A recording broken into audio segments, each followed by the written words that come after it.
Welcome to today's virtual summit for school counselors. I am Britt Morey. I'm with ICANN, and these on-track events, both the counselor events and the student parent events that will take place in a couple of weeks, are brought to you through a partnership between ICANN, the Bureau of Iowa College Aid through the Iowa Department of Education, and the Iowa School Counselor Association. We're going to break this event into a couple of segments.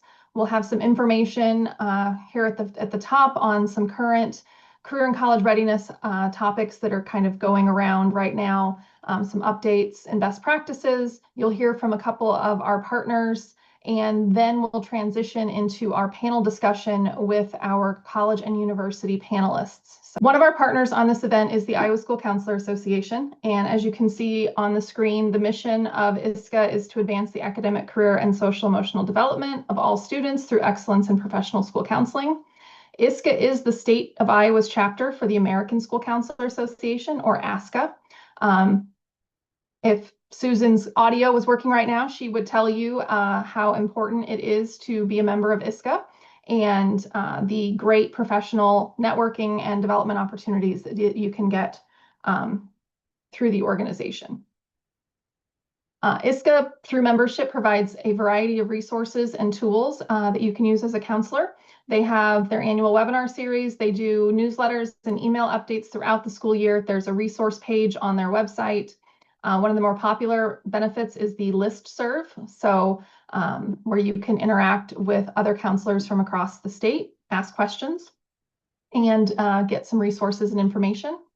ISCA has also partnered with, I believe it was Sue Shermer from Heartland AEA at the time, but they have developed an evaluation supplement that counselors by state law are required to be evaluated on the teacher evaluation standard. The evaluation supplement that ISCA has created allows you to pair that with the state required form, but be evaluated on counselor standards. ISCA also does legislative advocacy. There are position statements, and they host the Visit the Hill event every February, where you can meet with legislators and talk about the work of school counselors and the needs of students. The biggest professional development opportunity for school counselors here in Iowa is the ISCA conference, which is held annually the first weekend in November. It's held at the Iowa Event Center in downtown Des Moines. Registration is open for the conference this year, so you can learn all about those opportunities by visiting the Iowa School Counselor website.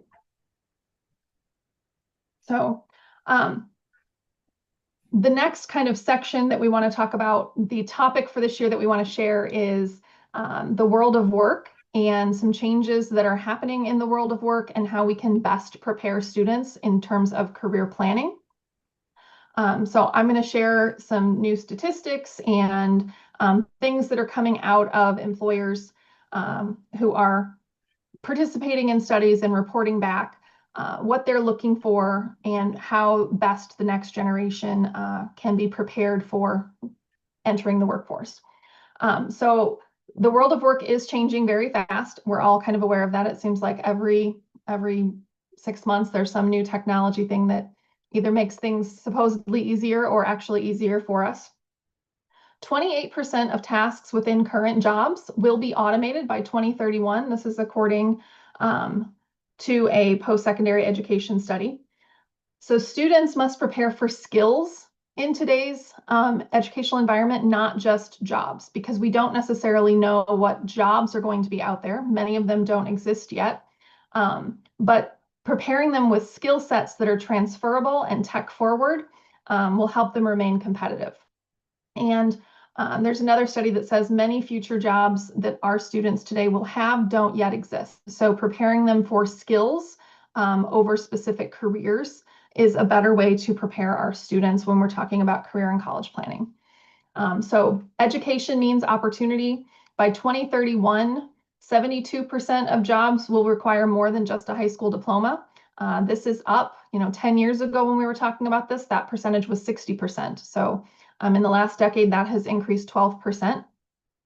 28% of the workforce will need a high school diploma only. 29% will need some college, an AA degree or completion of an apprenticeship program, and 42% will need a bachelor's degree or higher. Those are the workforce statistics coming out right now for jobs by the year 2031. So post-secondary planning becomes more critical than ever, which is where your role as school counselors come in. And career readiness starts with that early exposure and that skill development that we were just talking about.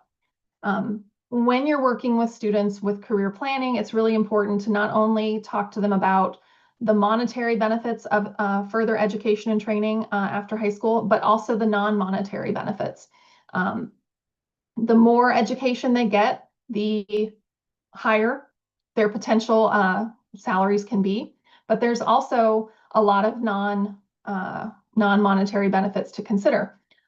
Studies show that higher education provides improved physical and mental health, that people with advanced education have greater life satisfaction and well-being. There's more career options and chances for advancement. They have better job quality, stability, and flexibility within that job. There's typically higher levels of education also mean higher levels of civic engagement and community involvement, and provide stronger critical thinking, communication, and problem-solving skills. So now we get back to that skill set. And looking at the skills, what do employers want and what do they say students need? So we're going to talk about skill sets in two different kind of categories: soft and transferable skills, and then our tech AI skills. So employers are the ones they're listing at the top: critical thinking, problem solving, communications, and that's both written and verbal, collaboration and teamwork, adaptability and resilience, leadership, and then initiative and self-direction. These are things that students, regardless of the path that they're taking or the career cluster that they're focused on, these are skills that can help all students. So developing those is a great starting point for career planning. And then when we get into technical skills, digital literacy, working with AI tools, data skills, cyber awareness, and then coding logic, having that basic understanding. Every job is becoming a tech job. There are more and more pieces of technology that are infiltrating every career that's out there. I attended a conference last year that talked about that AI skills are the new Microsoft Office. It used to be that if you could put Word and PowerPoint and Excel on your resume, you were standing out from a crowd. In this new generation of students and the younger workforce right now, being able to say that they have coding experience and that they understand AI tools, that is a skill set on their resume that employers are going to start expecting. So having that will make them more competitive. When we look at career clusters, there's real world relevance here. So helping students connect their interests and skills to actual career opportunities helps them to understand which specific skills they should start on in terms of skill building, or highlighting things that they are already starting to be good at that they can enhance. So last year, the career clusters were revamped on the national level. The national framework was updated. There are now 14 career clusters. So we have aligned all of our programming at ICANN to reflect those new 14 clusters. The new clusters on careertech.org, that's the national framework. They also have subclusters within each of those 14 clusters. So for example, they don't have STEM as a cluster anymore. You're going to find engineering under advanced manufacturing, and you're going to find science and math across a variety of clusters. But helping students understand clusters and subclusters is a great way to help them understand that there are similar skill sets defined by different industry areas. And you can really dig into all of the career cluster information by visiting careertech.org/career-clusters. It's a great website with lots of resources to help you enhance what you're doing with students around career planning. There's also great information on the projected needs and trends within each cluster. So for example, advanced manufacturing, the projected needs and trends is around automation and technology, robotics, quality control, and engineering. If we jump down to construction, there is a skilled trades shortage. We need skilled trades workers for our workforce. There's also a growth or trend in green building, meaning energy efficient construction projects. So it's helpful to understand the different skill types that are out there so that you can help students create a mix of hard, soft, and technical skills, because each of those areas is going to play a role in how successful they are once they complete their education and training after high school. So a hard skill is a job-specific teachable skill that you can measure or test. And soft skills are those people and life skills, how you work, how you communicate, how you adapt to different situations. And then the technical skills are the digital or specialized skills needed to use tools or systems within specific industries. So again, that's where coding can come in, AI can come in. And then if they're getting into specific, let's say they're going into that advanced manufacturing, understanding CAD would be a specific technical skill. So with hard skills, these are concrete, teachable, and measurable. So these are skills that your students are going to gain through education, training, or practice that you can measure. So for an example, if they're looking at careers in the finance cluster, can they balance a budget and they can use Excel formulas? Those are things that you can measure their ability to do those things. In healthcare and human services, they're going to be taking vital signs. Do they have their CPR certification? Can they read blueprints and welding if they're headed to advanced manufacturing? And we can teach these things through classroom assignments, through CTE courses, and through those certifications like CPR, OSHA 10, and Microsoft Office that we can now link to some of the high school coursework. Soft skills are the ones that are, again, transferable to any job. These are personal attributes and social skills that help people succeed in any environment. So some examples by cluster. In education, as you all know, you need to have communication, patience, and empathy. Those are key skills to be successful in education. In hospitality, you need to be good with customer service and you need to be flexible. With public service and safety, you need to be able to regulate your emotions and work as a team. So how do you teach soft skills? These are group projects, reflection journals, mock interviews, role play, and peer feedback. These are all things that you can build into that career and college readiness program that you are developing in your role. Reflection journals, that is directly correlated also to your DCAP requirements. They always want to know how, like any activity you put in your DCAP plan, they want to know how are students reflecting on that experience. That's also a great way to teach those soft skills. And finally, those technical skills. These are industry-specific digital or mechanical skills related to equipment, software, or systems. So for some examples by cluster, in digital technology, using Python or being able to troubleshoot different networks. In agriculture, can they operate drones or understand GPS systems for planting? Arts, entertainment, and design, video editing with Adobe Premiere.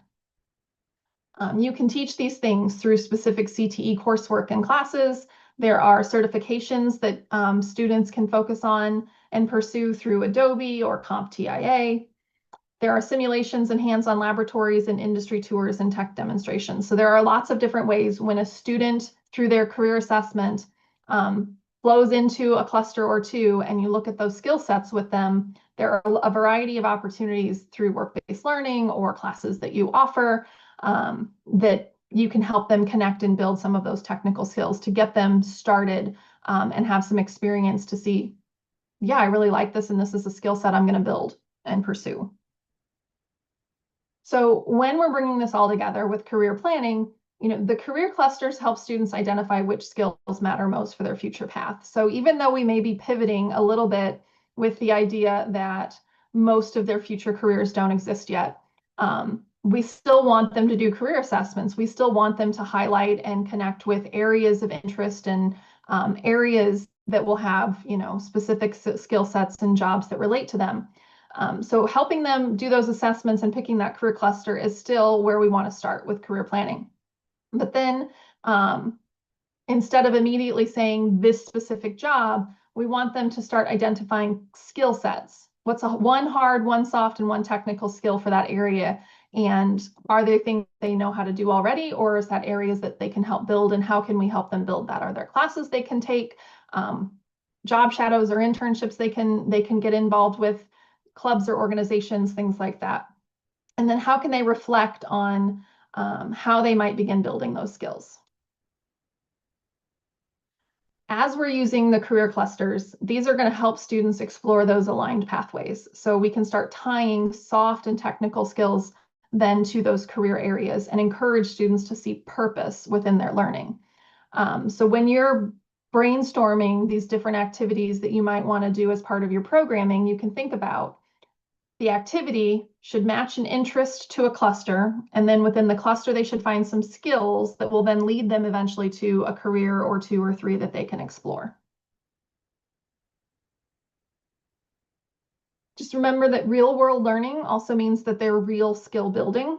So you can be promoting work-based learning, job shadows, the career and technical student organizations that the state requires us all to have, industry visits. So if you've got a hands-on learner and their focus, they think they might fit, or you think they might fit in an apprenticeship program or on-the-job learning, career training, help them find those industry visits. Do career panels in your school, whether that's Zoom or in person, so that your students can start talking to people in the areas that interest them. And then I mentioned AI earlier, so we are going to talk a little bit about AI because it's relatively new in terms of education, thinking that it's a good idea for students to use it.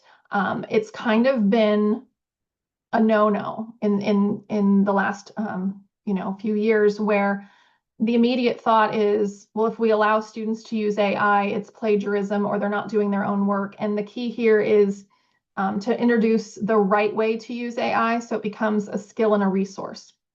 So we can introduce AI through chatbots for college and career questions. You can have it generate tools, text, and imagery for creativity. We need to teach them about AI ethics and digital citizenship discussions. And then we can help them with critical thinking activities with AI doing fact checking.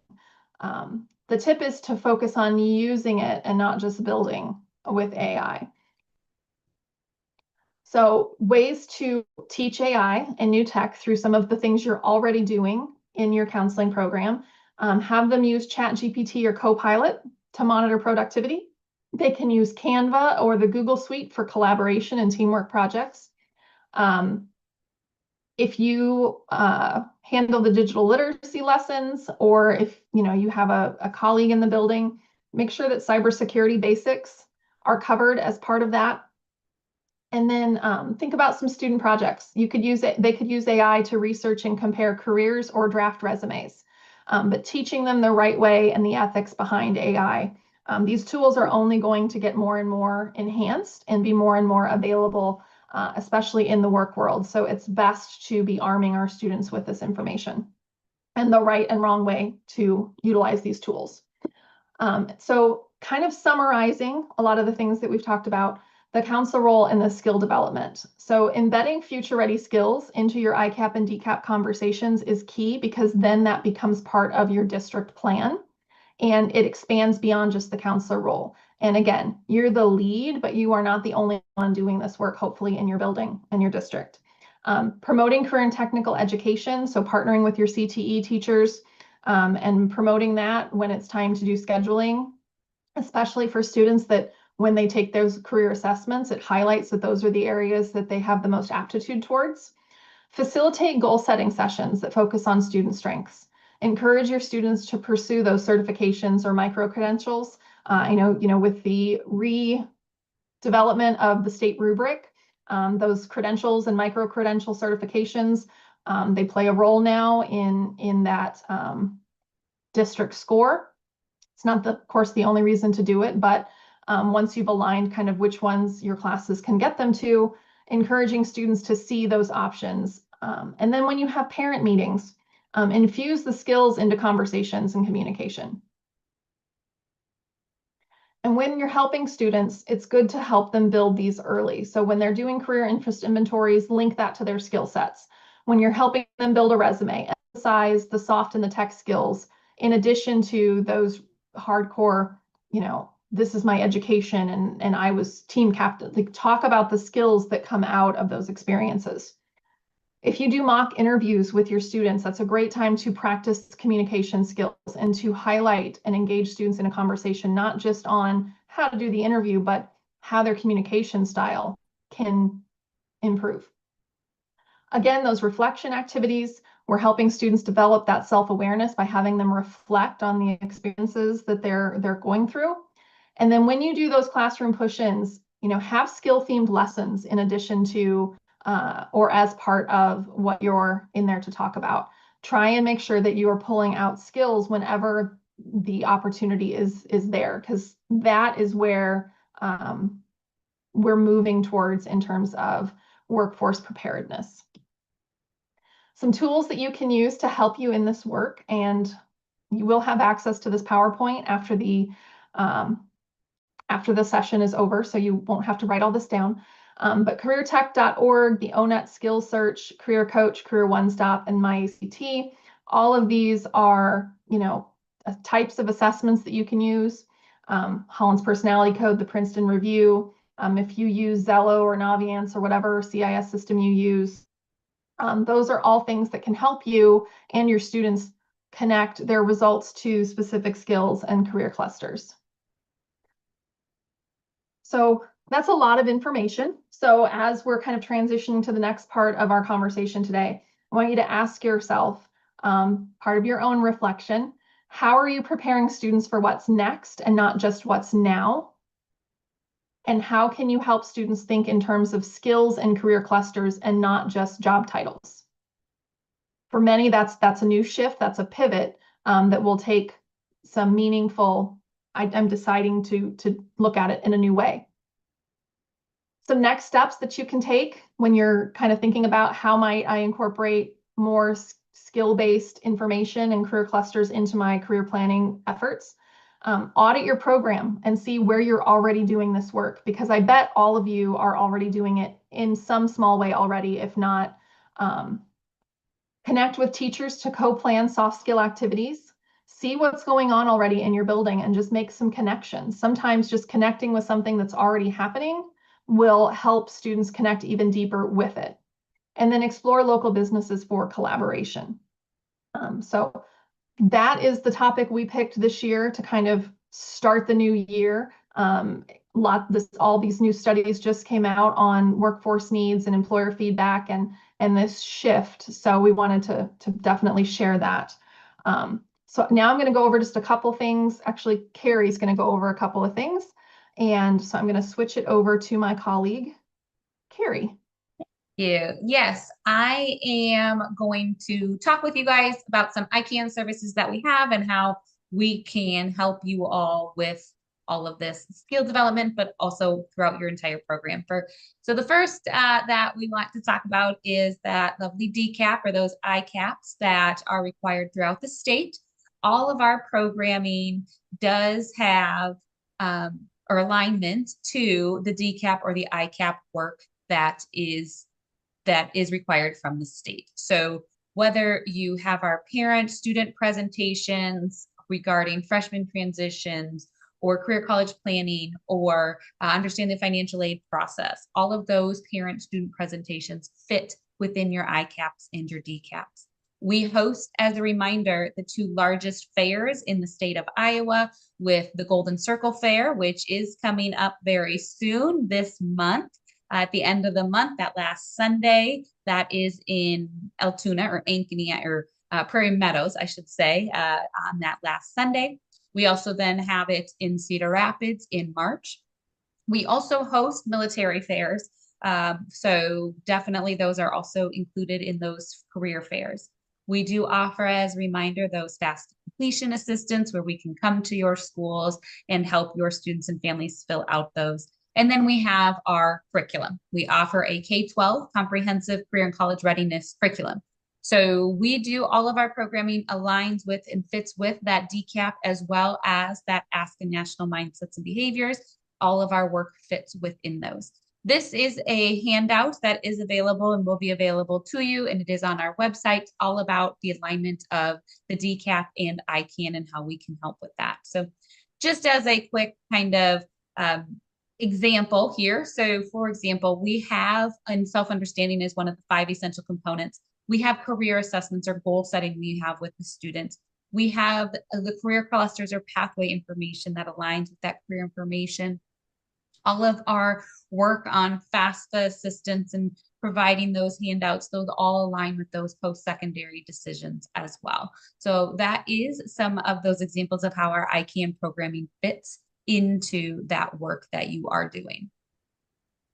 We also are announcing that we do have professional development opportunities. This is brand new, launched this year. They are virtual training opportunities for you as educators, counselors, administrators as well can join these virtual training opportunities all around career advising, college advising, financial aid, MTSS with career advising, and family engagement. When you go to our website, you will see all of our professional development opportunities at icansucceed.org/training. We have a variety of free and paid professional development opportunities, but you can see here, this is a screenshot of our website with all of the various categories we have. We do have DCAP training opportunities for schools to learn more about the DCAP, get assistance with the DCAP. But then again, that career, college, financial aid advising. MTSS, our MTSS series is all about career advising and MTSS, college advising MTSS, and the FAFSA and MTSS, how that work can fit into that MTSS model that you do have within the schools.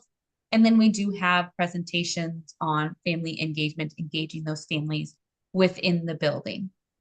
We do also have a partnership with ISCA where you can get a 25% discount on our paid trainings that we offer. So you can take advantage of our trainings and get that 25% discount.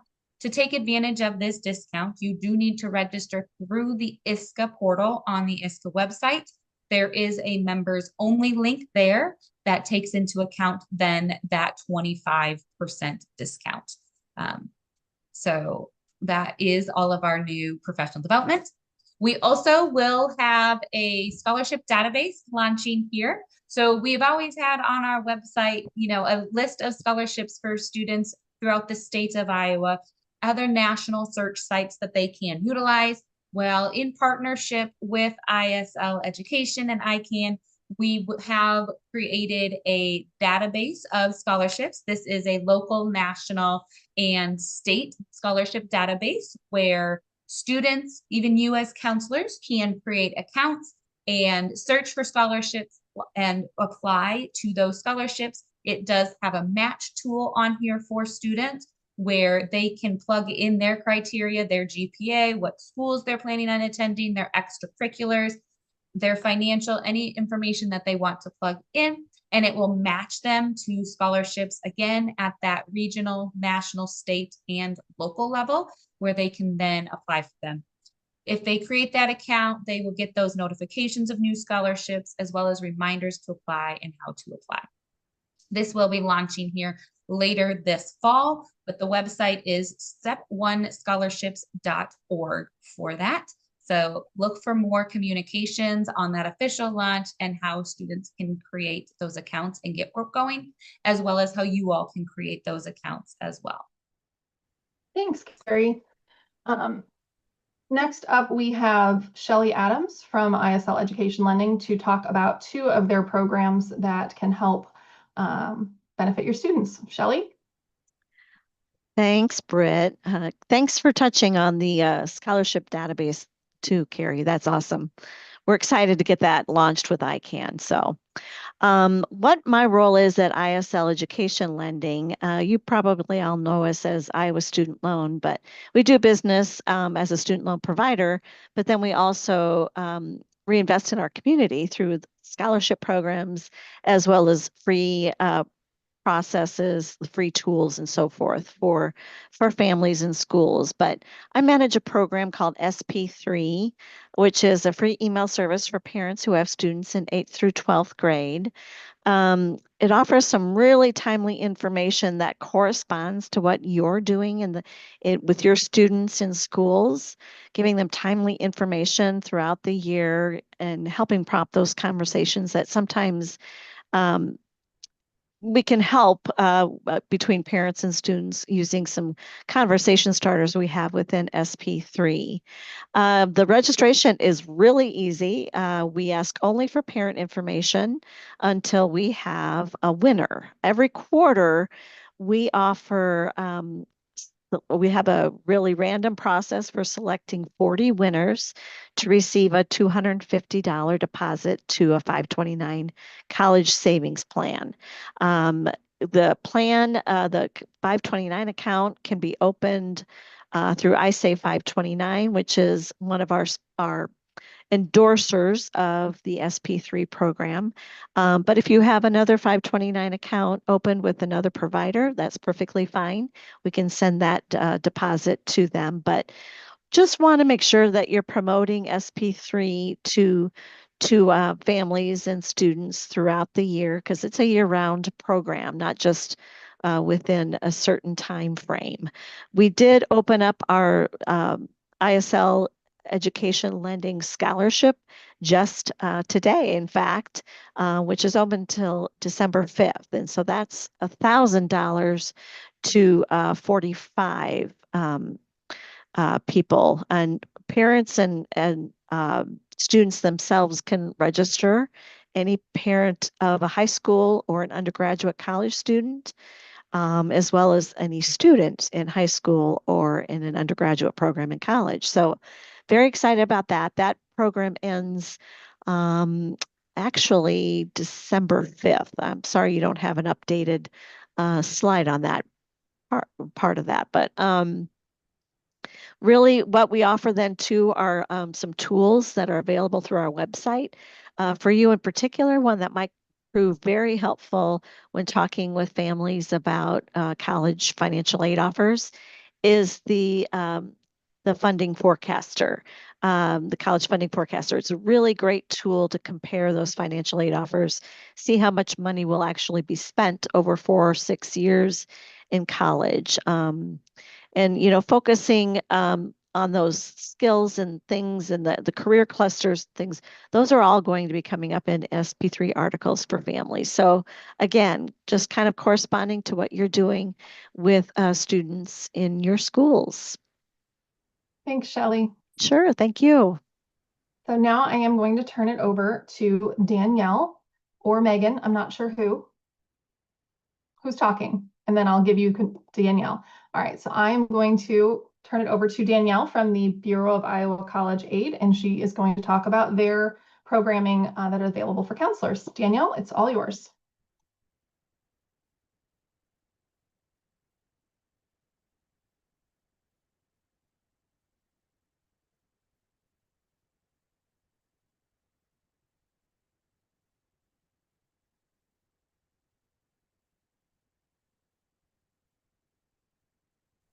Sorry, I had lost my unmute button. I apologize. Okay. Yeah, thank you. We are going to talk about our course college programming available to school counselors and CCTCs. And then throughout the course of while I'm presenting, I will turn it over to Megan and have her talk about her College and Career Readiness Academy program as well.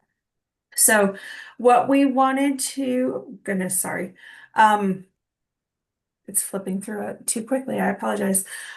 Just an overview of the program for those of you that haven't been a part of it, or maybe some new things that we are adding this year. We are providing student and school counselor level support with our CCTCs, school counselors, and any other entities within the school system that might be supporting students in their college and career pathways and hoping to help build that college going step process through that prepare, apply, finance, decide, and go. We really want to increase the college attainment throughout the state of Iowa and hoping to be able to do so through those efforts with you as the person providing those pieces of content to your students and families. We are hoping that we can do this through the availability of our free resources that we're providing to those of you that are a part of our program. We are offering a brand new Your Course to College book this year. We have some additional pieces, including the college directory, which lists all the colleges in the state of Iowa, as well as contact information, location via website for you to access their website, and also cost associated sticker price for those colleges. And we all know sticker price is not necessarily what the students end up paying, but it gives them a jumping off point to look at. And then we are also providing those student level incentives this year. If you had the opportunity to purchase those, we are, or not purchase, but request those. We are in the process of ordering those. We have brag tags, vinyl stickers, or magnets for their lockers this year that we're providing that are handed out to students to signify their steps in the process of that college going process. And then we are offering virtual weekly sessions as well as some in-person regional gatherings this year to help promote that increase and outcome of our program. And we also kicked off this past year our awards and recognitions program with our FAFSA Focused Awards, which was something that was a fairly big hit this year. Had a lot of schools that were recognized for their efforts towards completion of that FAFSA. So we are going to be continuing that this year and challenging you all to be a part of that process as well. With our registered schools, we are encouraging those of you that are a part of our program to include yourself in the application events, FAFSA completion events, and decision day events. Those have been in collaboration with a lot of different entities, including ICANN, over the last few years, and we are hoping to continue that effort to increase our involvement in those programs this year. We do support people in the process of that DCAP and ICAP implementation as well. So we want to make sure to provide any additional content that maybe you're looking for an additional resource to help support that process. We would like to assist you in that. Statewide recognition through the Department of Education on those school-based programs, such as those FAFSA Focused Awards.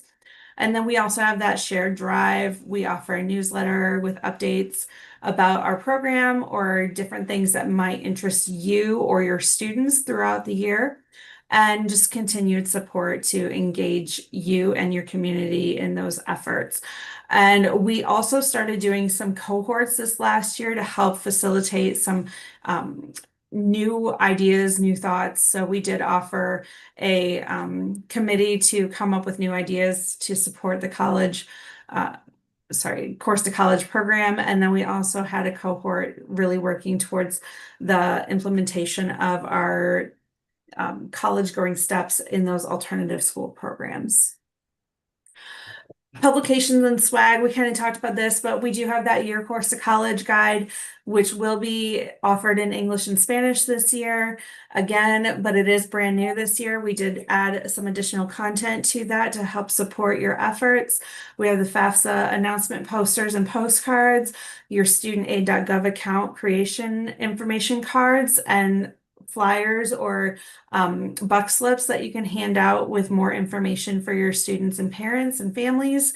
And then we're offering those swag pieces as we talked about earlier. We like to promote that all this is free through our engagement efforts through our program. So if you are not a part of the program yet, please make sure to connect with us. Feel free to drop your email address in the chat, and we can definitely look into whether or not your school is part of the program already, or if you would like to be included through the registration process. We do work closely with CCTC programs, so if your school does have a CCTC, you should already be a part of our program, or we are currently updating our list because we did just hear recently about some brand new CCTCs within the state, so we will increase that as well. We work closely with Iowa Workforce Development, ACTs, ACAC, Iowa ACAC, ISCA, and ICANN. And we want to see all students pursue that career pathway that helps support their interests and abilities as much as possible. We do support and celebrate all of those initiatives that you're going to be having within your school system, such as your application event, financial aid events, decision day events, and junior match day events. So we really encourage you to include us and invite us to those programs and events that you might be hosting at your school. Our FAFSA completion initiatives is something we're pretty well known for, and Liz Yedoff is the person that usually fronts that effort, and she will be again this year. Our goal in the state of Iowa is a 60% completion rate for each of our schools and the state as a whole. We do challenge you to try to exceed that amount if possible. So that is part of our FAFSA focused initiative that we put up last year. The purpose, we want to give high school counselors and other authorized personnel the data and tools to be able to give access, better access to post-secondary attainment through the FAFSA and through other efforts that we provide to your school and your students. So we do provide these FAFSA reports in order for you to be able to engage intentionally with those students. There is a local access manager within your district or within your building that controls the reception of those pieces of FAFSA reports, and they will have access to see who still has to complete their FAFSA. If students have submitted, but maybe they're missing some content, or who has not submitted yet at all. So we do receive that information or send that information your way. And those usually come out a couple of weeks after the FAFSA is officially open, which will be happening mid-October for the FAFSA reports to come out. FAFSA itself will open October 1st. There is a beta test available already, and if anyone is interested in learning more about that, please reach out to Liz Yedoff to ask questions about that beta test opportunity for your students and families. FAFSA report, frequently asked questions, who receives them? Like we said, that local access manager for your school each year, and that is being determined by the school principal. So if you are curious about who your school district's local access manager might be, please feel free to reach out to us and we can get you that information. Who else can see that data? The LAM can determine who will receive that data within the school district. It does have to be someone that is a part of the school district and has a school district email address to be receiving those emails and that information. What is included in that email? You receive the FAFSA report through PDF. You have an Excel spreadsheet that you receive that has a little bit more explicit data on that to tell you about what they're missing on that data or on that FAFSA. And then also a link to your Google Drive where you can see the historical reports and spreadsheets as well. Here is what that PDF looks like. You can see that up above, you've got your information about the number of students and percent of students that have completed, not completed, and not filed. And then you have the not completed, who they are, their date of birth, so you can specifically identify who that person might be, just in case you have students with the same name within your school building, and what might be needing to be completed yet as a part of that FAFSA completion process. And then you've got the not filed that are listed off to the side on the second page on this report. Here would be what that Excel spreadsheet looks like. And as shared before, there are codes that will be on this sheet to help you understand what pieces might be missing in that process. So it also will share if they are selected for verification on this, so you can see who that might be and be able to share that information about how to process through that verification process with them. You've then got your Google Drive, and this is where I shared with you that you'll receive that historical data piece where you can see who has completed throughout the time and who you still may need to address concerns with, and make sure to work intentionally on that FAFSA completion with. We kind of went over this throughout the process, but targeting specific students, you really want to be intentional about who you're working with. And this way it provides you a way to group students if you want to do so, by maybe bringing students in for that verification instruction piece to talk about that, or to talk about how to complete that studentaid.gov account information, which can be done on the same day as the FAFSA this year, but maybe it's just maybe it's a group of students that you want to do that step-by-step process with. It allows you to reach out to parents intentionally that might need to do some additional support with their students and really provide that information piece that you need to with that specific component that they might need met at that point. You also can report students to us through Liz that you might have discrepancies about. Maybe they've completed already and they've shown you that they've completed, but they're still appearing on that list, and we can definitely work on that. Set school-wide completion goals. We ask all of you to do that every year. So we will ask for that again this year. We're really excited about that piece as well. And then we ask that you connect with ICANN, our virtual coach, or any other entities, the financial aid offices of their schools that they're planning on attending to help get that support that they need for that completion. We do offer that FAFSA dashboard, and that will be sent to you, but you can find that through typing in Iowa Department of Education's FAFSA dashboard, and it will show up in that Google search. But also that NCAM FAFSA tracker is a national and statewide tracker that you can watch as it moves along throughout the process. We will have official trainings in the reports on the reports this fall, shortly before they come out after FAFSA is released. If you do have questions, please contact Liz, and that's her email address there for you. And at this time, I'm going to go ahead and switch things over to Megan. Thank you, Danielle. Hi, everyone. My name is Megan Sybil. I work with Danielle out of the Bureau of Iowa College Aid within the Iowa Department of Education. And one of the programs that I work to coordinate is our Iowa College and Career Readiness Academy.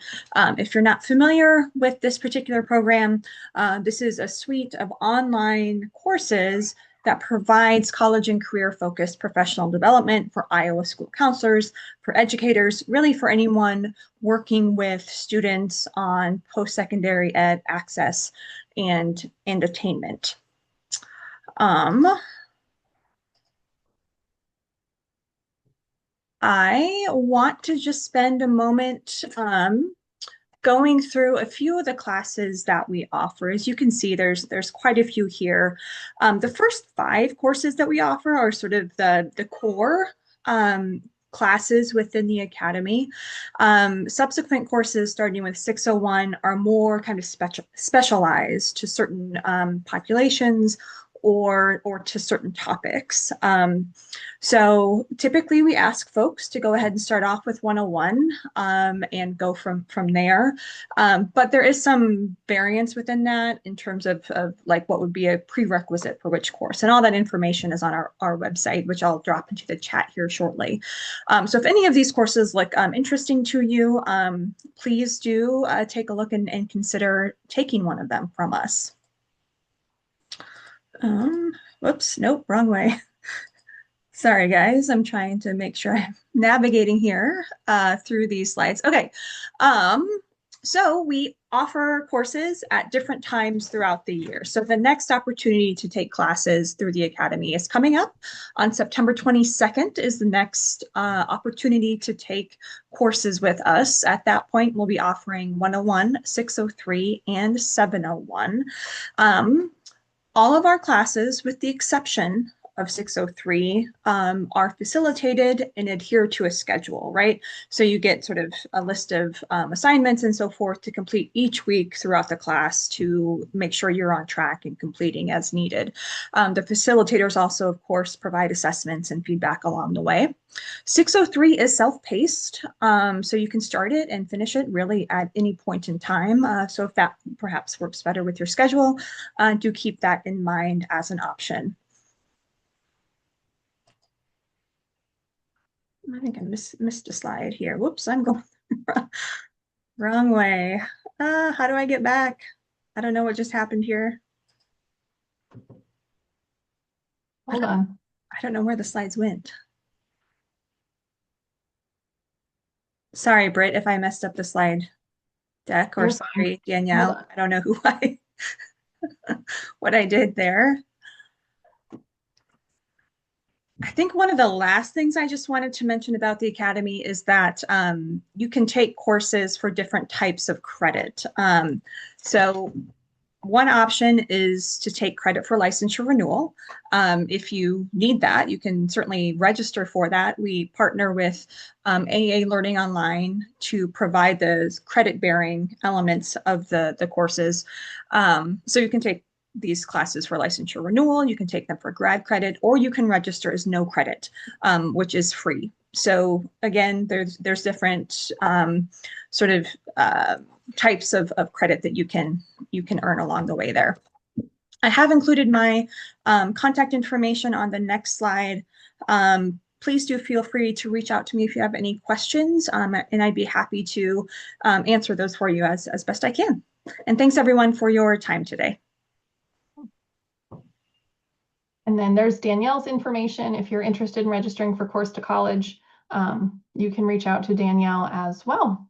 So I want to thank all of our panelists for sharing that information. We are going to now shift to our Q&A with our college and university representatives. So I am going to stop sharing and turn it over to my colleague, Carrie. So feel free in the webinar chat, if you have questions for our panelists, please feel free to drop those in and we will add those into the conversation. Carrie, it is all yours. Thank you. All right. Yes. Hello.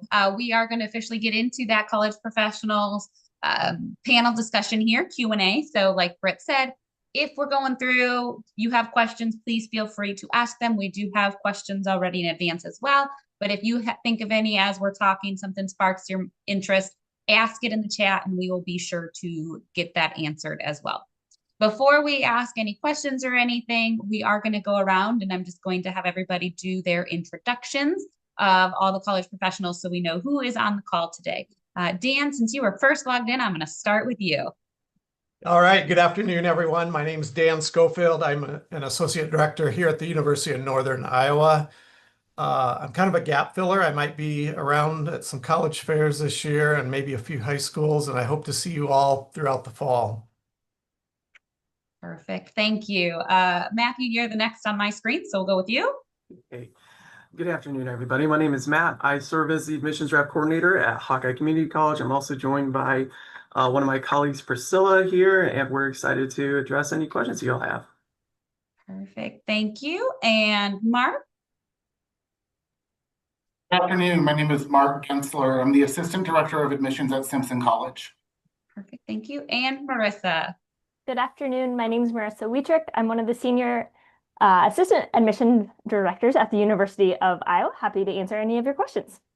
Perfect. And we'll actually go ahead. We've had one come through the chat. We'll start with that one right away, so I don't forget that one. And this is actually directed to Iowa specifically more so. So going into that foreign language requirement, and we'll start with Iowa, but any of the other colleges can comment on this as well. But specifically for the University of Iowa or our 3 regions, they do have some requirements for foreign language. And at Iowa, some communication must have gone out about the 4 years of world language or potentially needing that world language. So can you go into the detail on Iowa's world language requirements and how to satisfy that?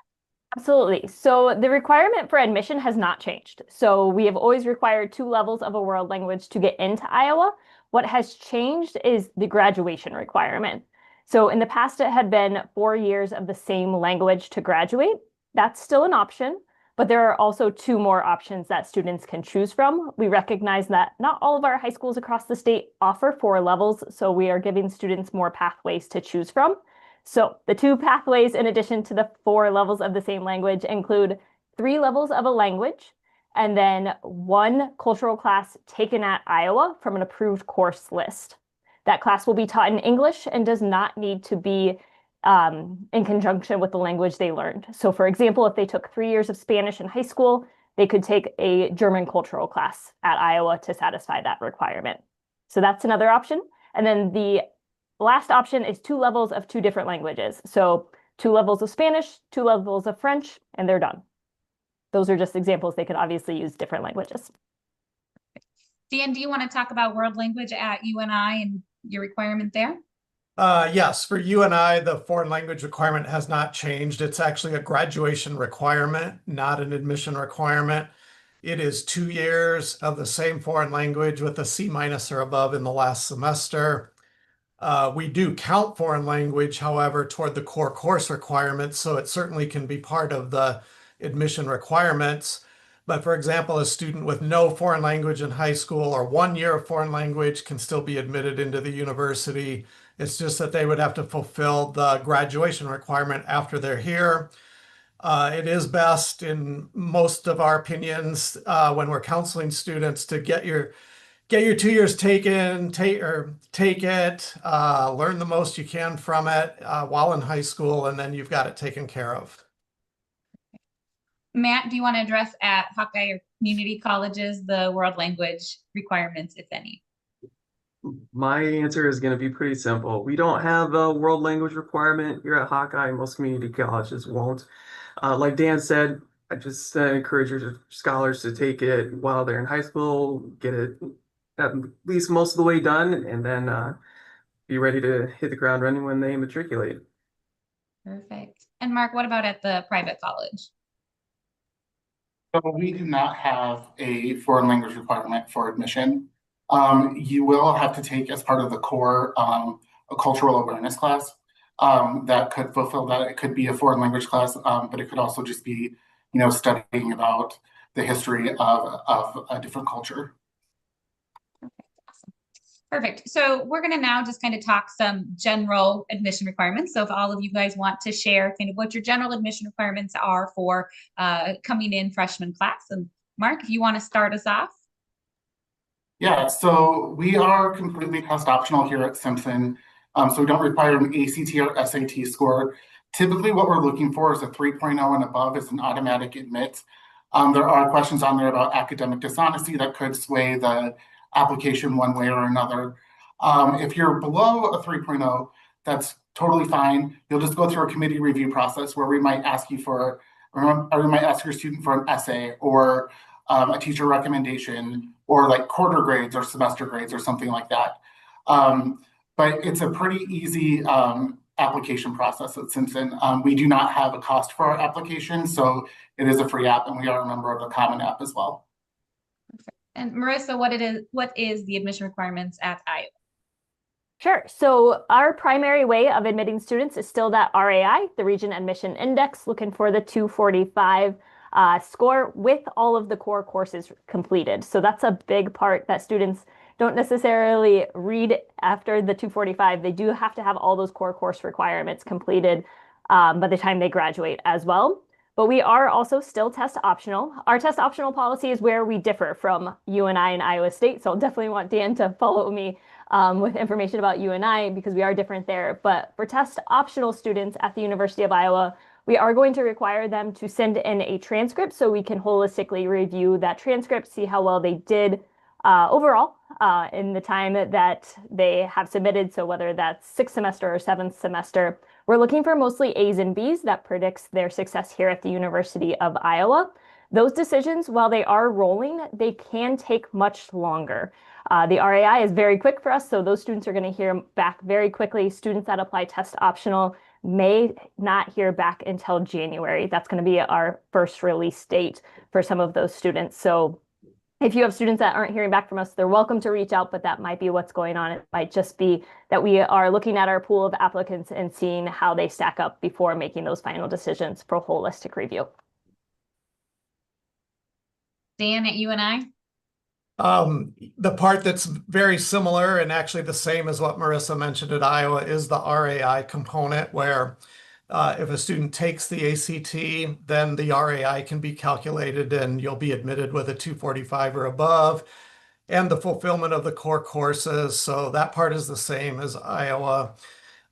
We do allow self-reporting. So in other words, you can self-report your GPA, ACT if you took it, as well as your core courses, the number of years in each of the subject areas. So we will admit students based on their self-reported information.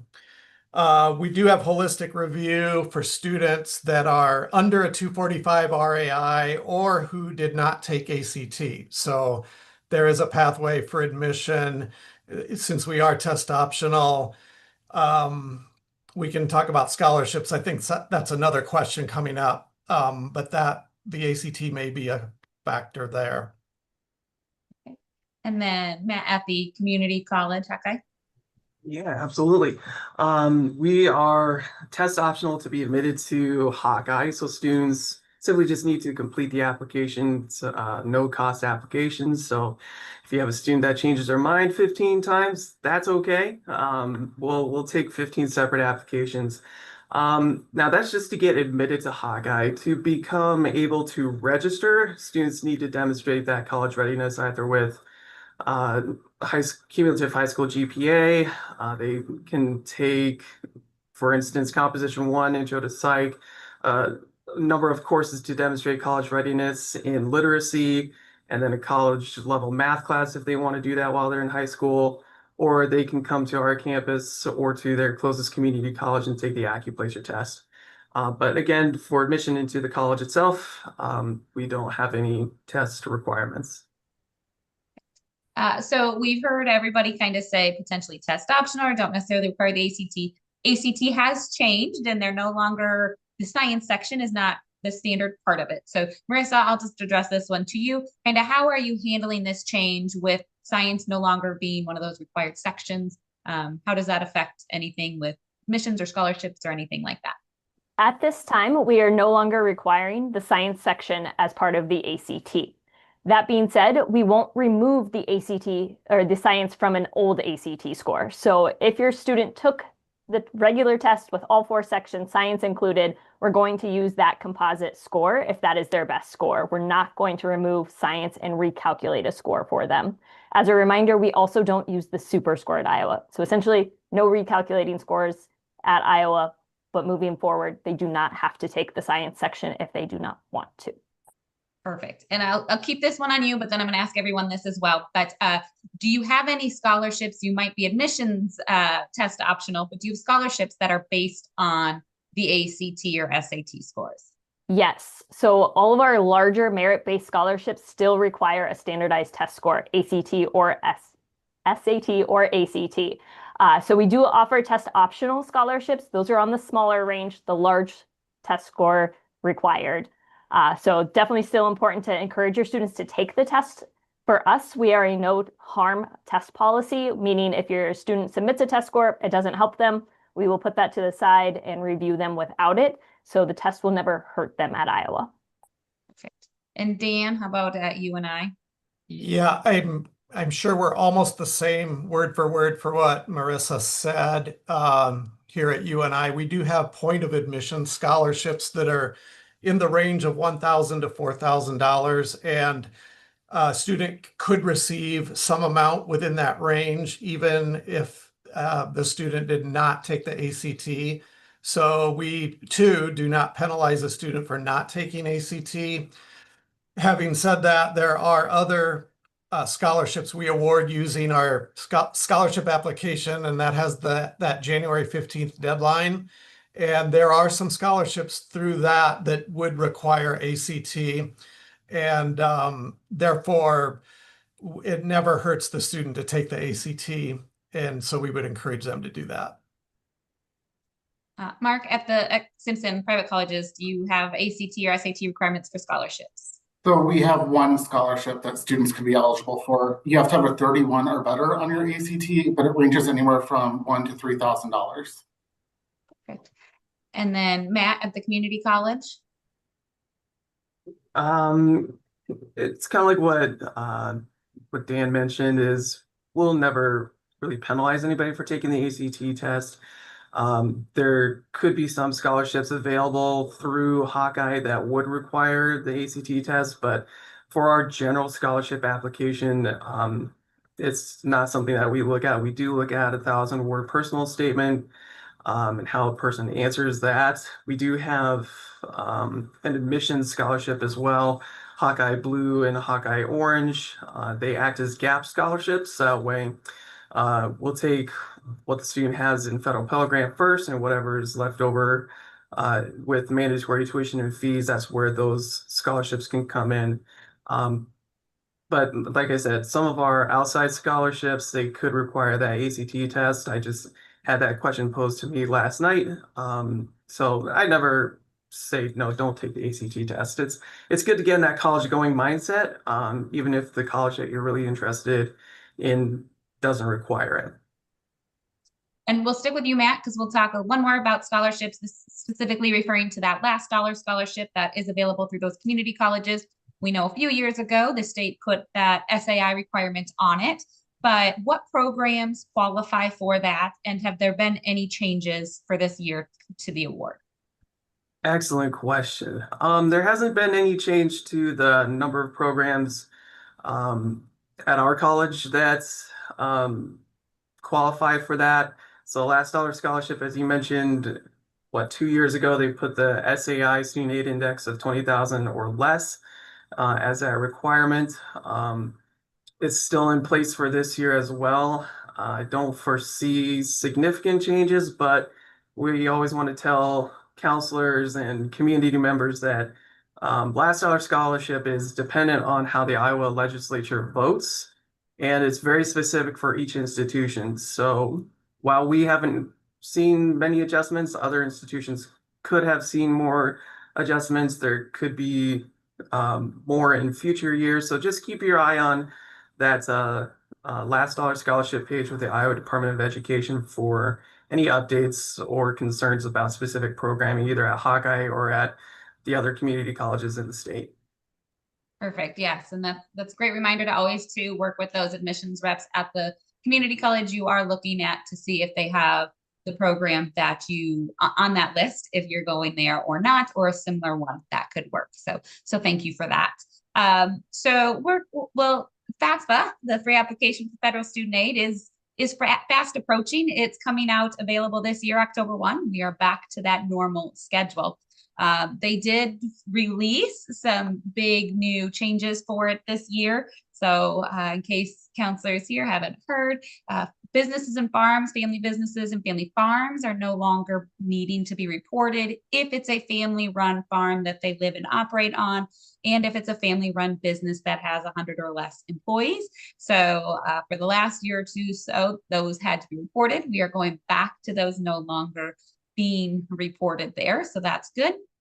Another big change is that they're going to be instantly verified in their accounts when they make those accounts. So that is exciting news that we can create an account and do the FAFSA with an instant verification match with the SSA, Social Security Administration, so that instant transfer of tax information can still come into play.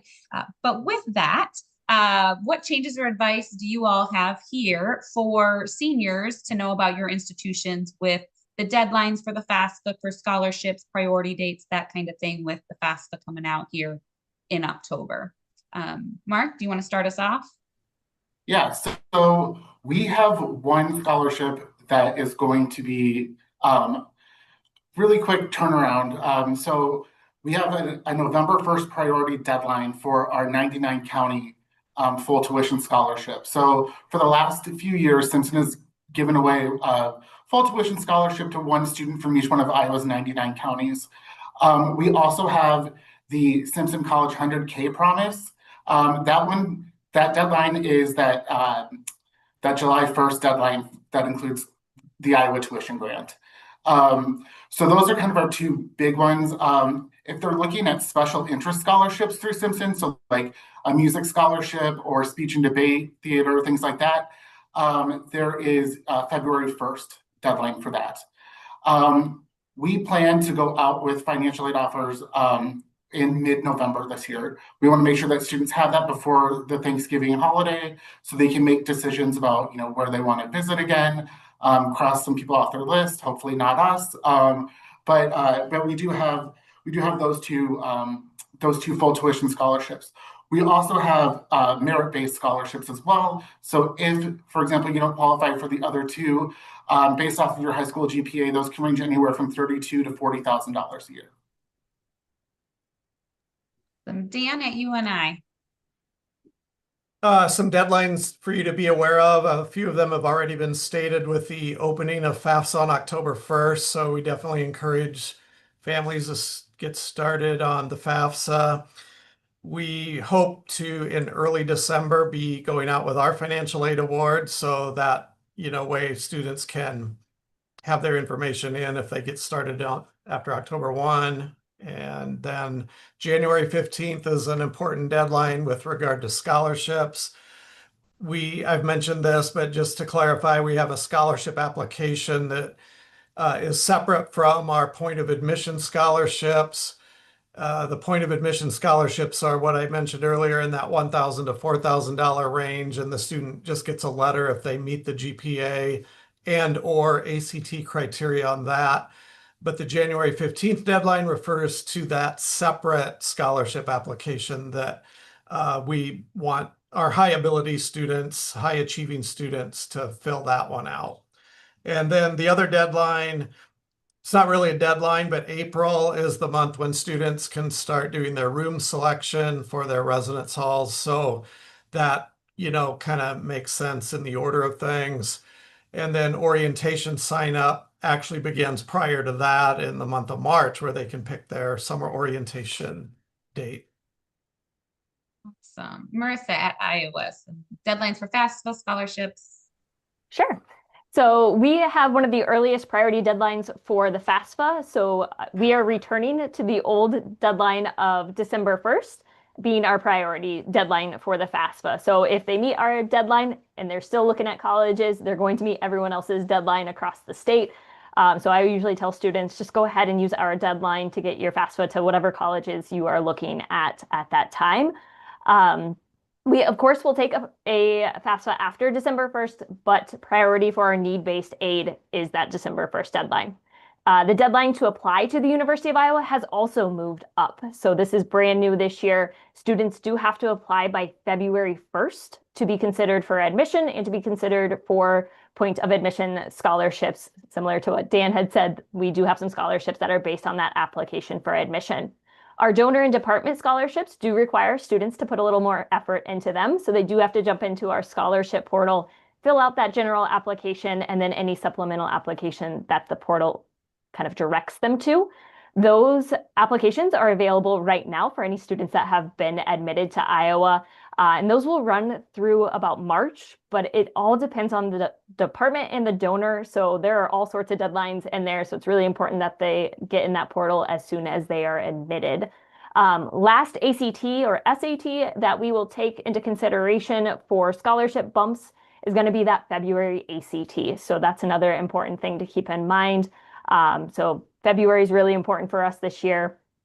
End of February is when our financial aid offers will go out to our seniors in high school. So a little bit different than Mark's timeline. Ours looks a little bit later because we actually create our financial aid offers for our current students first and then our prospective students. And then Matt at the community college at Hawkeye, any deadlines for FAFSA scholarships, that kind of thing? Yeah, as close to October 1st as students and parents can complete that FAFSA would be best. Our priority deadline for FAFSA submission is February 1st, and that coincides with our Hawkeye General Scholarship application. This one application goes to about between 6 and 8 different foundational scholarships we have. Students have to qualify for that with a cumulative GPA in high school above a 2.0 and be at least a part-time student. There's the essay requirement with that too. So that scholarship deadline for the fall is February 1st of 2026. And then students continue to fill that out while they're students here. And that's again for a general Hawkeye scholarship application. For the Red Tail Achievement Scholarship, which is the admission scholarship I mentioned before, we do have a typical deadline of June 2nd or that first Monday in June for students to have their FAFSA done and to be registered for classes to be able to receive that.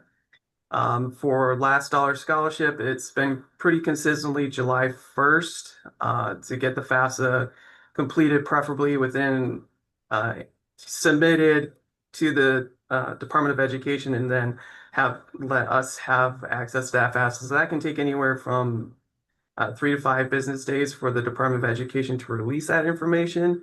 So just the sooner that students can get applications done, whether it's an admissions application or a FAFSA application, the better off they're going to be. They're going to know a ballpark on how much college tuition is going to cost at Hawkeye compared to other institutions, and vice versa. So for us, just the sooner the better. We have kind of a rolling admissions. We actually just wrapped up fall registration last week, and that was, that's a few days after we started fall classes.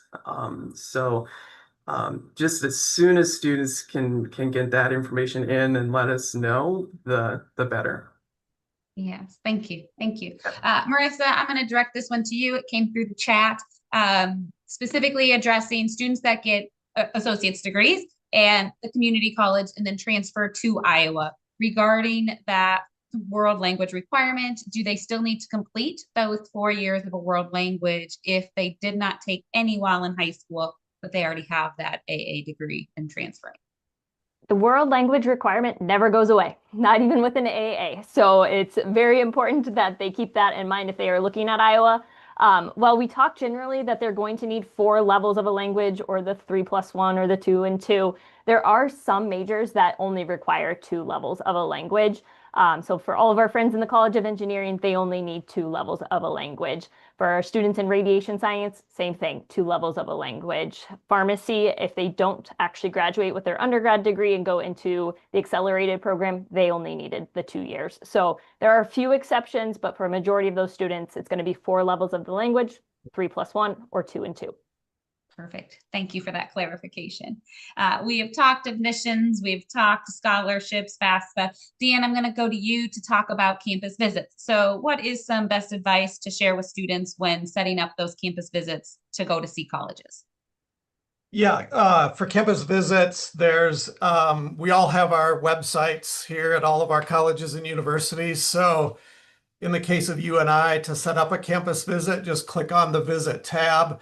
And then this can be done, either the school counselor could do it, or the student himself or herself could do it, or the parent for that matter, and just pick a date. So that would be our daily visits. It's in calendar format out there, so you can pick, any day. It should be up there now for October, November, December. That's daily visits.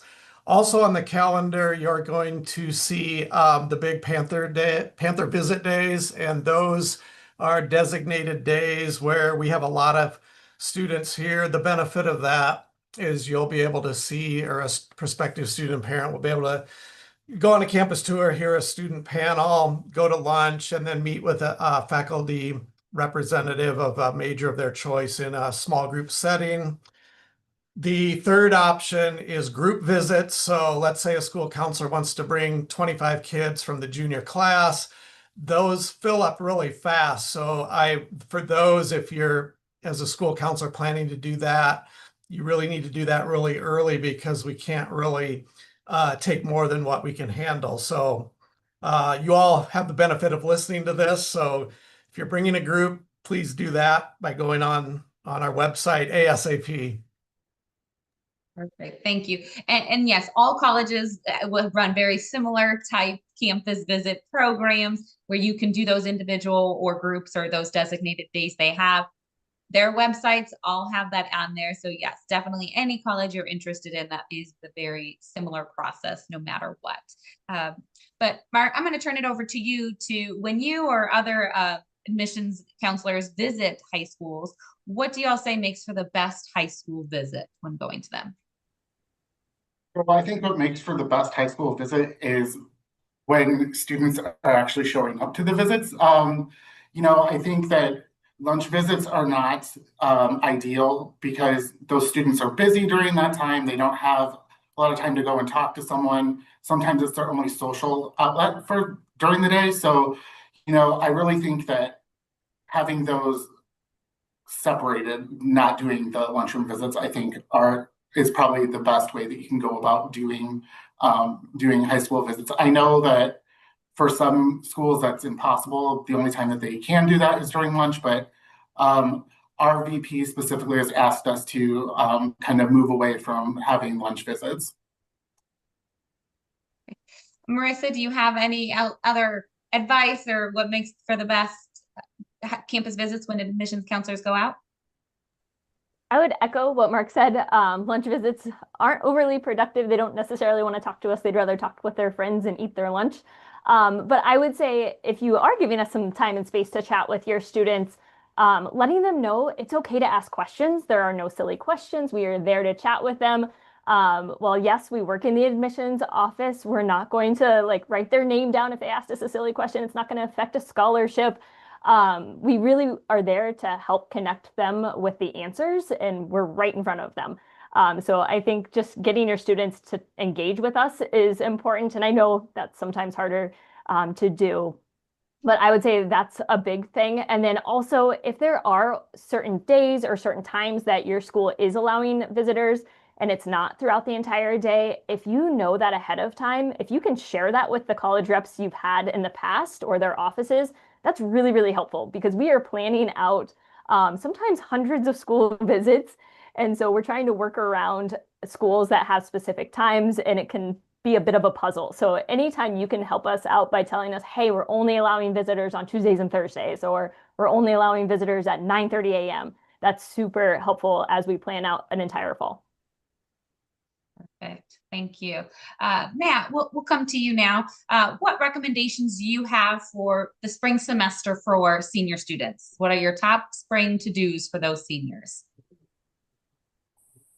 That's an excellent question. There's just a lot of different things that seniors have to wrap up and keep in perspective too. Life generally tends to happen pretty quick their senior year, especially in the spring. We have a lot of seniors that just kind of scramble at the last minute to get everything turned in. Pay attention to deadlines. I think is really, really important. Whether it's a community college, private college, 4-year, whatever it is, making sure that they're keeping their calendars up to date with specific deadlines is always important. Completing those personal statements for scholarships, that's invaluable. I tell students, if you spend 2 hours writing an essay and you get $20,000, because of that one essay, you copy and paste it, you just make what? $10,000 an hour working on that. So I don't know many people that make $10,000 an hour.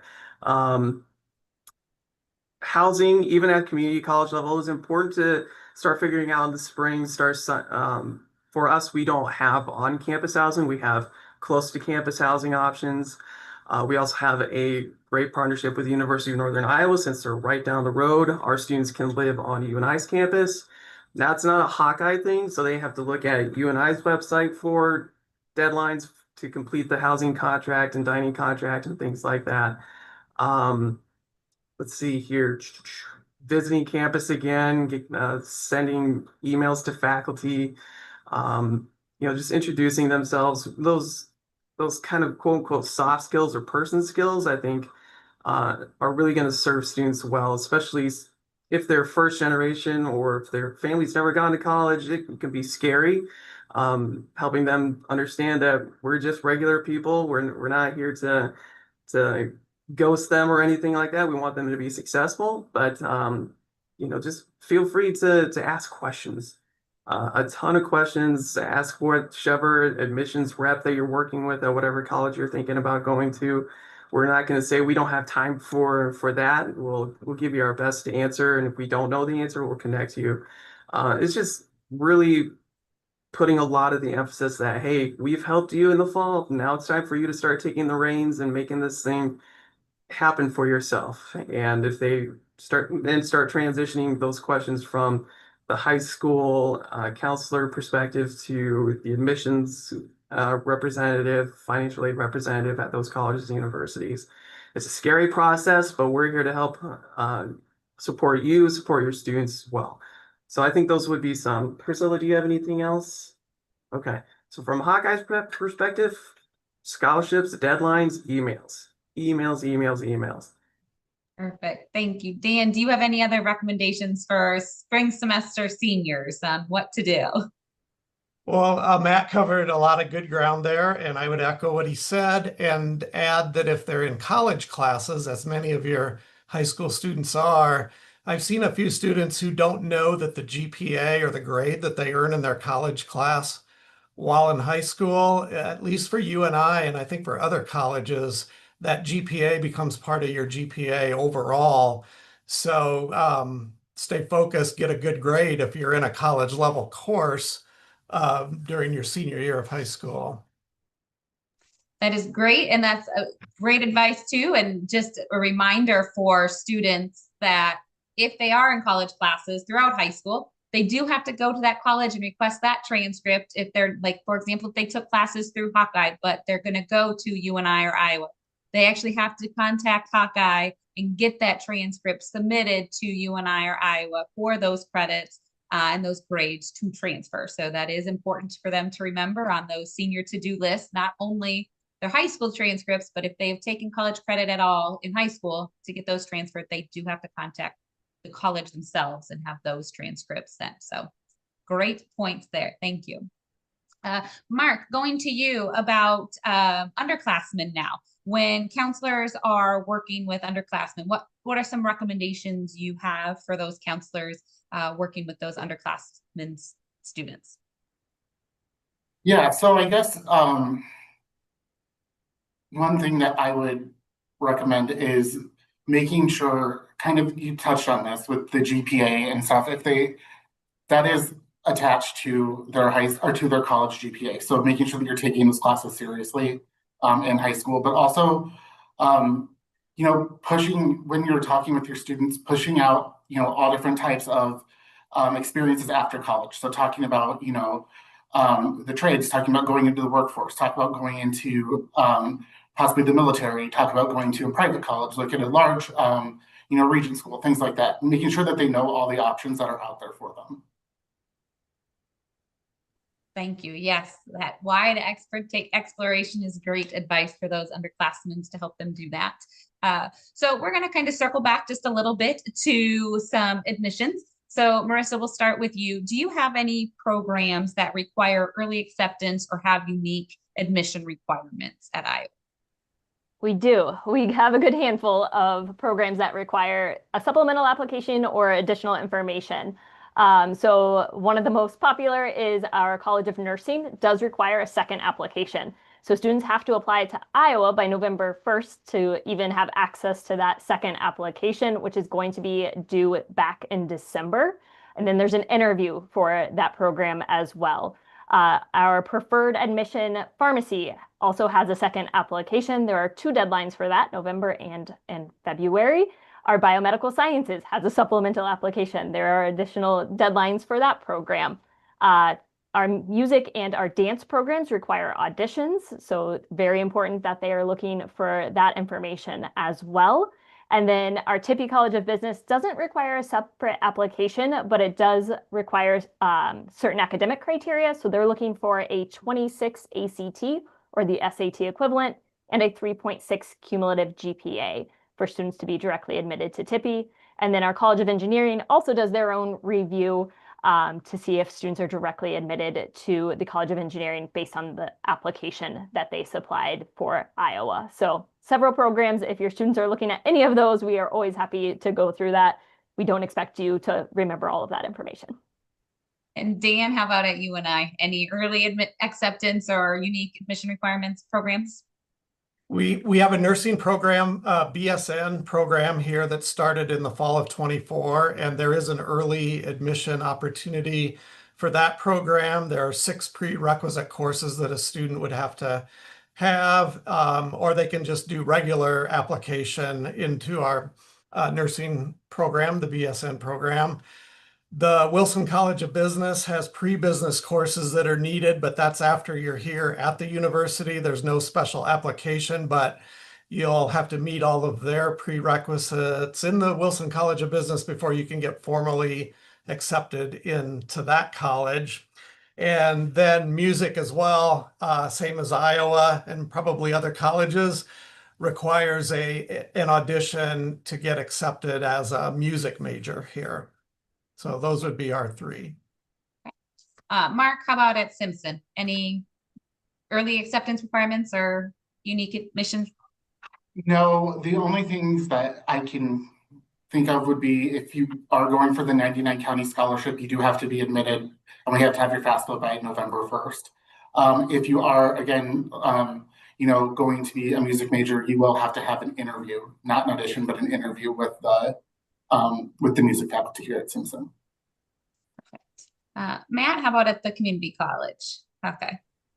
The community colleges are going to vary between community colleges. For Hawkeye specifically, there's no special application to get into programs including our nursing program, dental hygiene. Our health sciences are very, very popular with our Grundy Hall remodel over the last few years and reopening. Most of those programs are going to have prerequisite coursework.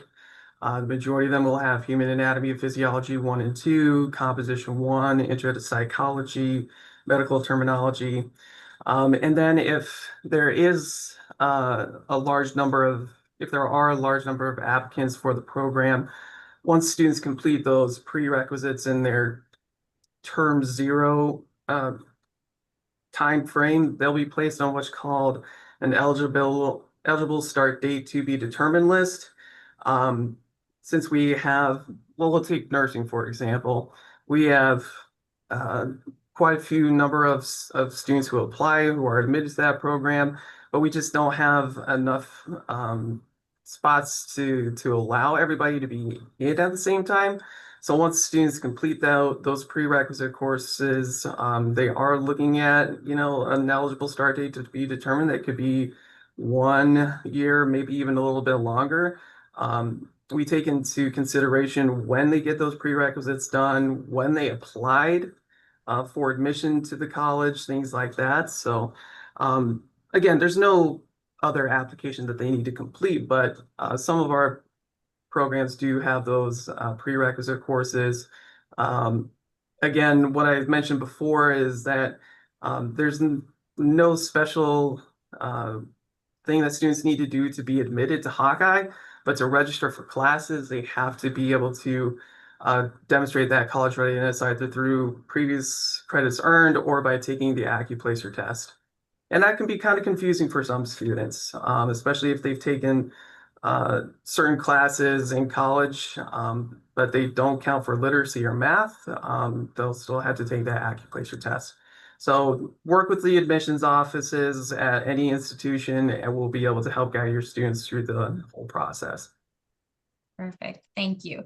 We have a few more questions on our prepared list, but I just want to remind the attendees, if you do have questions, get those in the chat so we can be sure to get those answered for you if anything you have questions on.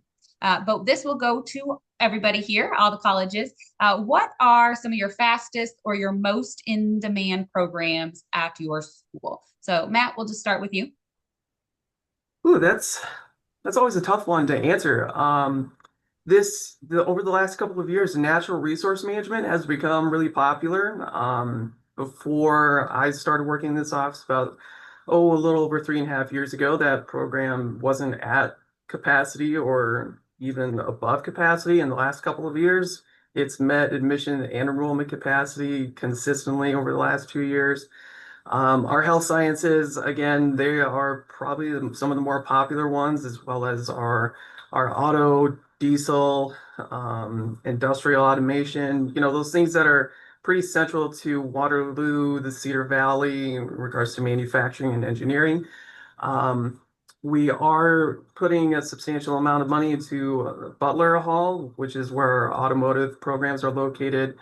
It's a 3-year remodel, millions of dollars going into that to open up more spots for our auto tech, diesel tech, auto collision, and then also add spaces for our apprenticeship programs, including electrical, HVAC, plumbing, carpentry, and the floor laying apprenticeship. That's becoming more and more popular too. So that's going to house a ton of new technology and a bunch of brand new space out there. So we're adjusting to the needs of Waterloo and our surrounding communities. But yeah, the health sciences, auto, they are usually pretty quick. Our welding program too is also, it fills up really quick. So if you're talking to students that are interested in those, get the applications done as soon as possible, because when we reach admissions capacity, students are placed on a let's say, auto tech program, because we've admitted as many students as we possibly can. That doesn't mean that it's at registration capacity yet, because that won't happen until late March, early April. But yeah, those programs, they get a lot of applications in. So again, the sooner they can get those in, the better. Thank you. Mark, how about at Simpson? Yeah, so some of our larger programs are health and exercise science is a huge major on campus. Our biology major is huge because it feeds into a lot of our pre-professional programs that we offer. And then education is another big one for us here at Simpson. And then outside of that, political science, just given our proximity to Des Moines and the capital city of Iowa. Perfect. Marissa, what about at Iowa, the most in-demand programs? Most in demand, definitely the health sciences, biology, human physiology, nursing, all those pre-professional programs, similar to Mark, pre-PA, pre-med, pre-dentistry, pre-PT. But fastest growing, where we've seen some growth, computer science is definitely a growing major here at the University of Iowa. And then also our sport and rec management program. So lots of hands-on opportunities, lots of really good connections in the major sports side of things. So I would say those are the fastest growing, but still the health sciences is where we see the most popularity. Perfect. And Dan, how about the fastest growing and most in demand at UNI? The fastest growing is the nursing program. It went from 24 students to 130. So that right there is the fastest. I will echo what everyone said regarding the health sciences. We've restructured some of our colleges and departments to reflect the growing number of students, interested in those areas, with like the kinesiology major, the exercise science major, for example. Some of those have been renamed. They're easier to actually find on our list of majors on our website. Sometimes those are found majors after a student, already gets here to the university. And so the health sciences, and then I would also add that we have a new material sciences engineering major. So yes, UNI does now have an engineering degree track. We've always had applied engineering, but we now have, like I said, the material science engineering major, and that is growing, and they have a new facility, the applied engineering building, and they say they have room for quite a few more students now, and so send them to us. Yeah. Awesome. Well, good. It's always good to hear what those programs are. And it also helps if students are interested in your schools and going into those programs, knowing that they're probably needing to essentially follow those early deadlines and early applications to get some of those first steps into those programs. So thank you for sharing those. So again, as we're getting close to wrapping up here, I guess I'll address this to everybody. Dan, we'll start with you since you just ended. Do you have any concerns or anything for this upcoming year that you can think of, or that you're like, this is where we're focused this year? For students that sometimes procrastinate, we've seen a little of that trending. And by that, I mean, like just delaying and doing things like their acceptance fee when the time comes. We do have a deferral option for those that have economic hardship, and there's a list of criteria. So I wanted to mention that. That's some advice I have. Maybe as counselors, you can help expedite the process for your students by letting them know that that can be deferred. And then if students, I'll mention, sign up for the 2-year, it's called the Live to Succeed option in our residence halls. They can do a 2-year contract and save some money that way. So that's something that I would advise students to do. Most students in reality, when they come here, live on campus 2 years or more anyway. And then just focus on the deadlines and call us and stay in touch, because we want to be in communication throughout the whole process. Perfect. Thank you. Marissa, how about at Iowa? I would echo what Dan said about deadlines. I definitely think after 2020, we've seen some students really pushing the line on the deadlines. So if you can just reiterate, those are real. I know for us, we ended up having to put people on a wait list after our deadline this year. So very important that we stick to deadlines. Another concern, I think, is just the growing interest in taking college classes while in high school, which can be really fantastic for students. But reminding them this does start your college GPA, this does start your college file, this is going to follow you. So make sure that you're taking it seriously. Don't feel like you need to overload yourself. And if you have questions about, is this class going to count towards my major at a specific school, reach out to that specific school. We are here to help you. I would rather a student take a class and spend the time taking a class that helps them once they get to us, rather than maybe taking an elective that didn't count towards anything that they thought it might. I think that helps us when we get to April of their senior year. They're not upset with counseling staff, they're not upset with the college or their parents along the way. So tell them to reach out to us. We're here to help. Yes, great advice. Mark, how about you? Any concerns for the upcoming year?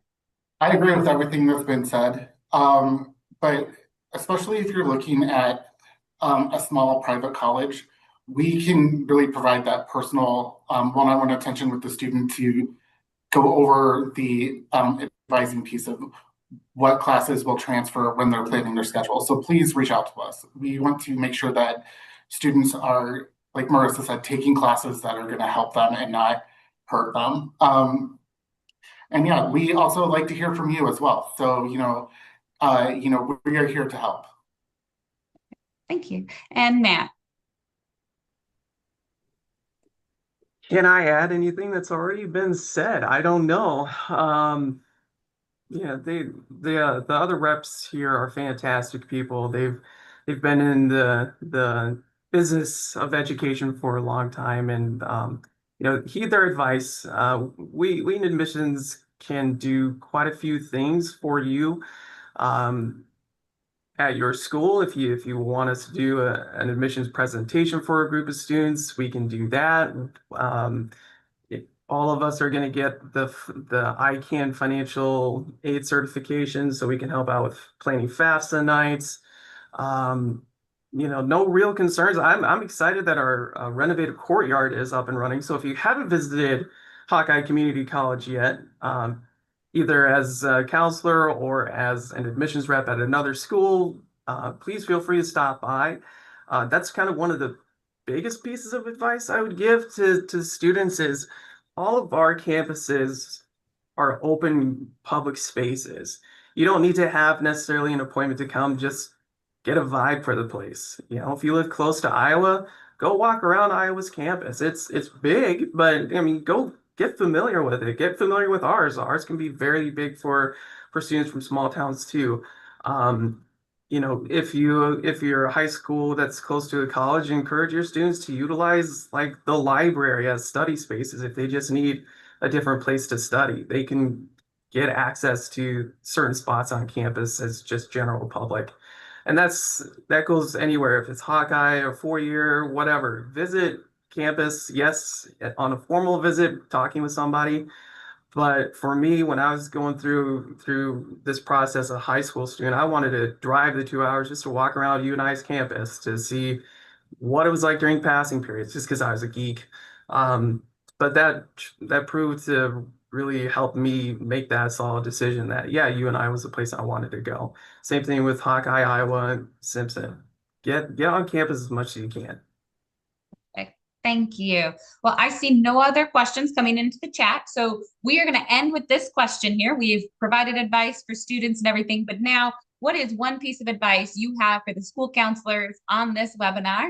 It can be a brand new piece of advice or just to reiterate a piece of advice that has already been mentioned, but one piece of advice you have for the school counselors here today.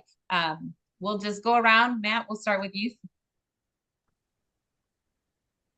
As school counselors, you have quite a bit on your plate. We recognize that in admissions, as college personnel, as parts of your community as well. Lean on us. That's what we're here for. If you have questions, things are constantly changing all the time. So lean on us, and you know, if you just need to sit down and chat, feel free to reach out. For school counselors, what I see a lot is students that aren't performing necessarily well academically are sometimes, I don't want to say pushed, but encouraged to go into the trades. Um, there's a lot of math and science that goes into these trades. Um, really work on students and their study habits and value management. I don't like the term time management because I feel what you invest your time in is what you value the most. But just keep doing what you're doing, being that support for your students, and let us support you on our end with any questions you have or anything that comes up during the academic year. Thank you. Mark, how about you? Piece of advice for those school counselors.